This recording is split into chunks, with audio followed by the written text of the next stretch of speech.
Learning to flow on your back is the most important swim safety skill. However, it's one of the most challenging ones to teach. In this video, you'll see the progress of a 2-year-old who is learning to swim. She goes from fighting and flailing to being able to flow on her back independently.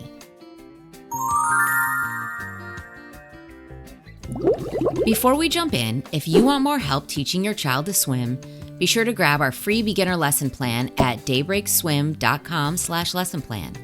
It's totally free and will help you and your child learn some basic swimming skills and water safety. In her second lesson, I try to use a mirror to help distract her. By giving her something to hold and look at, I'm hopeful she will relax a bit. As you can see, she wasn't a huge fan, but did settle and get a little more comfortable once we started singing. I have her float for 2 rounds of Twinkle Twinkle, but I've asked enough of her and I don't want to push it after that. One more time. I know my little friend loves to read, so for her third lesson, we're going to try a book. Like most children, she doesn't like the feeling of water in her ears and tries to wiggle free. It's okay. I did have her do it briefly, so she knows floating on her back is a part of every lesson, and we'll try again next time. On her 4th lesson, we tried just singing. I used my hand to block the sun from her eyes, but she's still uncomfortable. We float on her back for just 1 song, and despite her wiggling, she's no longer bothered by the water in her ears. She just doesn't want to do it. Lesson number 5 is a real turning point for my toddler friend.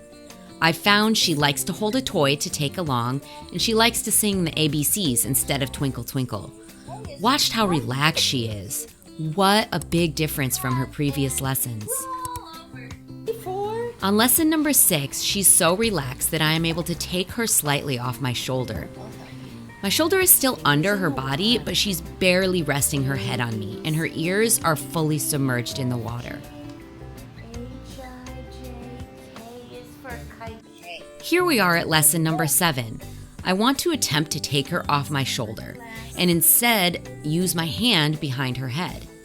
This is the next step, and a big one in independent back floating. I give her the book to distract her, and she loves it. In her 8th lesson, she is making big progress by laying back just into my hand. I tell her to use my hand like a pillow. She has her hands up out of the water, but she is perfectly relaxed and confident in this float. Now it's our 9th lesson, and she's able to float on her back with her hands in the water by her side, which is the right position for independent back flow. I am barely holding the back of her head, just enough to let her know I am there to help her. On her 10th lesson, watch how calm and confident she is on this back float. I have my hands just behind her ears, but they are there for emotional support. She can feel my hands are there, but I'm not actually holding her. She is floating on her back all by herself.